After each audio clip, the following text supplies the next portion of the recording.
L'expérience et l'excellence de Lewandowski, le Paris Scamacca et son profil si particulier, ou encore la fougue de la pépite de Ligue 1 Ekitike, sur qui doit s'activer le Paris Saint-Germain, c'est ce qu'on va voir aujourd'hui dans cette vidéo. Salut à toutes et à tous, c'est Théo de la chaîne Canal Supporter, très content de vous retrouver aujourd'hui pour faire le point sur les trois pistes que représentent Scamacca, Lewandowski et Ekitike pour étoffer le front de l'attaque du Paris Saint-Germain. Les choses sérieuses commencent pour Christophe Galtier et son staff qui ont pu rencontrer les joueurs du Paris Saint-Germain. C'est tout de suite plus facile, plus concret de se projeter sur les joueurs qu'il faut recruter ou non, les joueurs qui ne vont pas rentrer dans ses plans. Alors forcément on va s'attendre à beaucoup de changements, beaucoup de recrutements, beaucoup de départs aussi je l'espère. Et au moment où je vous parle, le dossier le plus avancé est celui de Gianluca Scamacca. Ça fait des jours qu'on en parle, le Parisien avait annoncé la semaine dernière que le PSG et Sassuolo étaient proches d'un accord. Pour l'instant ce n'est toujours pas le cas, même si les deux camps se sont rencontrés, ça bute au niveau des chiffres. Le PSG fait une offre autour de 30 millions d'euros plus 5 millions de bonus, là où Sassuolo en attend entre 40 et 50 millions d'euros. On va très vite savoir si un compromis est trouvé, et puis l'idée dans cette vidéo aussi c'est de vous transmettre mon analyse, de vous dire si oui ou non j'ai envie qu'on trouve ce compromis pour Scamacca, et si je préfère qu'on cible plutôt Lewandowski ou Ekitike. Je vous livre bien sûr toutes mes analyses juste après cet instant d'autopromo, et oui on est obligé de passer par là, mais en même temps c'est complètement fou ce qui se passe en ce moment sur la chaîne. On est au moment où je vous parle à quelques abonnés de franchir le cap des 16 000, en sachant qu'on s'est fixé comme objectif les 20 000 à la fin de l'été. Voilà, vous savez ce qu'il vous reste à faire pour envoyer de la force, c'est très simple, il suffit d'un petit clic. Bon, on se reconcentre sur nos trois profils, il va falloir trancher, même si certaines informations qui viennent notamment de Foot Mercato indiquent que le PSG aimerait recruter si possible ces trois joueurs. Selon Santi Auna, Luis Campos ne voudrait pas passer à côté de l'opportunité Lewandowski, il veut quitter le Bayern Munich, c'est un fait. Le Barça est à l'affût, mais ça traîne et on peut se poser la question, pourquoi ce n'est toujours pas concrétisé, alors que Lewandowski faisait aussi de sa priorité le FC Barcelone. Et on peut facilement penser que c'est au niveau financier que ça bloque, même si le Bayern s'est fait une raison. Oui, Lewandowski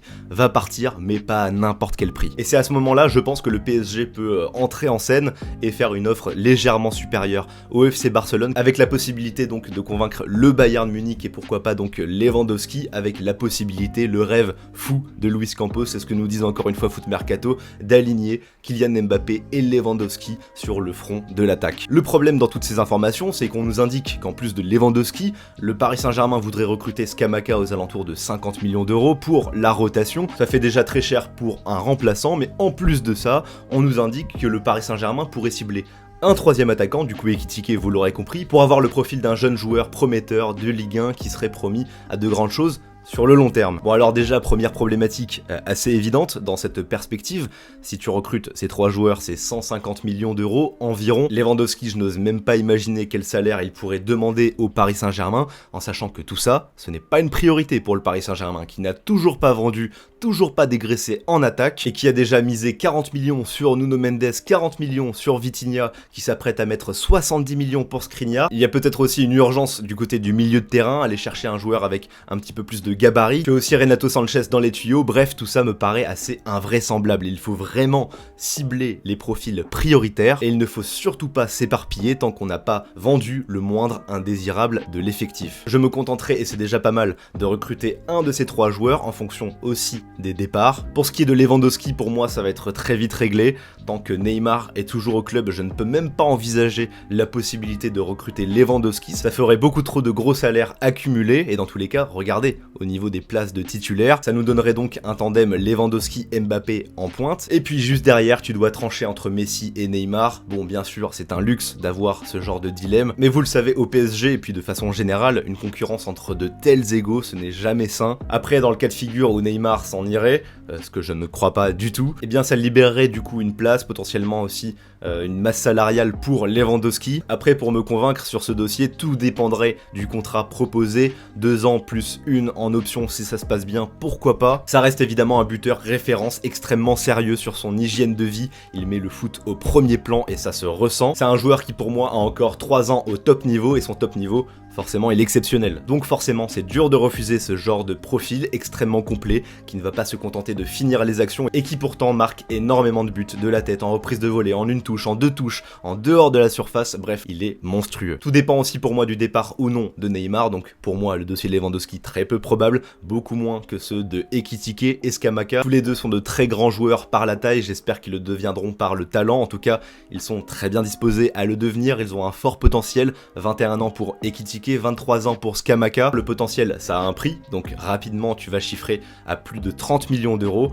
mais quand tu as aussi peu de certitude pour un joueur qui, comme Scamacca, a marqué certes 16 buts en Serie A cette saison, est-ce que c'est suffisant ou non pour s'emballer à ce point? C'est aussi la question que je vous pose. Moi, en tout cas, devant le manque de garantie, j'ai du mal à miser 50 millions, en tout cas c'est ce que demande Sassuolo, pour un joueur qui en plus a un profil pas forcément PSG compatible. Certes, il y a un manque criant de taille depuis le départ de Cavani en pointe. Dans le jeu du PSG, tu perds quand même une sacrée option qui est celle des centres, surtout quand tu as des pistons comme Nuno Mendes et Hakimi. Et les gars, j'ai envie de vous rappeler que ce genre de profil, un petit peu frustrant, on l'a vu avec Icardi. Même s'il y a quelques différences, Scamacca est plus grand, il est plus rapide, il est peut-être plus à l'aise ballon au pied que Icardi, mais dans l'idée, c'est un joueur qui touche très peu de ballons, et lorsqu'il ne va pas concrétiser les 2 ou 3 actions qu'il va avoir à se mettre sous la dent dans le match, tu ne vas pas être satisfait de son match. C'est un joueur ultra réaliste, mais si tu ne le sers pas dans les meilleures conditions pour qu'il frappe au but, c'est pas le joueur qui va combiner avec les autres attaquants, et donc s'il n'est pas utilisé dans le jeu dans une volonté de frapper au but, de marquer, il ne va pas y contribuer, alors qu'on le sait avec Paris, la relation technique entre les joueurs, entre les attaquants est très importante, et c'est à ce niveau-là que je trouve qu'Hugo Ekitike tire son épingle du jeu, lui qui porte beaucoup mieux le ballon, je trouve, que Scamacca. Après, honnêtement, j'ai largement plus vu Ekitike jouer en Ligue 1 plutôt que Scamacca, donc peut-être que ça biaise un petit peu mon jugement. Malgré tout, je pense avoir assez bien ciblé les deux profils, et dans tous les cas, je fais confiance en Luis Campos. Mais si je dois trancher, à choisir entre un buteur certes très bon, mais qui a 35 ans, qui représente une place énorme dans un effectif, avec le salaire qui va avec, alors que tu ne vas pas te projeter sur le long terme avec lui, et de l'autre côté, toujours aux alentours de 50 millions d'euros, Scamacca avec son profil de tueur certes intéressant devant le but, mais peut-être un petit peu limité, stéréotypé dans son jeu, eh bien je tranche en choisissant Hugo Ekitike, qui lui à 21 ans est un petit peu plus jeune que Scamacca, qui a donc énormément de potentiel, qui connaît bien la Ligue 1, qui porte bien le ballon, qui peut combiner. Beaucoup d'observateurs ont loué sa mentalité, je suis sûr qu'il pourrait apprendre beaucoup aux côtés d'Mbappé. Il apporterait lui aussi de la taille pour être à la réception des centres, mais il n'en reste pas moins intéressant avec le ballon, il pourrait en plus coûter un petit peu moins cher que Scamacca et Lewandowski. Mon choix se porte donc vers Hugo Ekitike, bizarrement en plus, son transfert à Newcastle n'est toujours pas acté alors qu'on parle depuis plusieurs semaines d'un accord entre Reims et Newcastle. Si ça bloque, ça ne doit certainement pas être une question de salaire ou d'envie de rester à Reims. Ça fait aussi un bon moment qu'on dit que le Paris Saint-Germain est sur lui, pour moi c'est la suite logique. Affaire à suivre évidemment. Je ne recrute pas plus à ce poste, il faut faire des économies, des réserves pour les autres postes, notamment au poste d'ailier, et oui on n'en a pas parlé. Et même si on joue en 3-5-2, je pense qu'il faut aller chercher le profil d'un joueur polyvalent qui va t'amener du punch sur les côtés, de la vitesse. Et en ce qui concerne ce profil, on en reparlera bientôt dans une prochaine vidéo où je vous partagerai mon mercato idéal pour le PSG. Merci à toi de m'avoir écouté jusqu'au bout, on se retrouve très bientôt pour de prochaines vidéos, c'était Théo, prenez soin de vous et ciao tout le monde.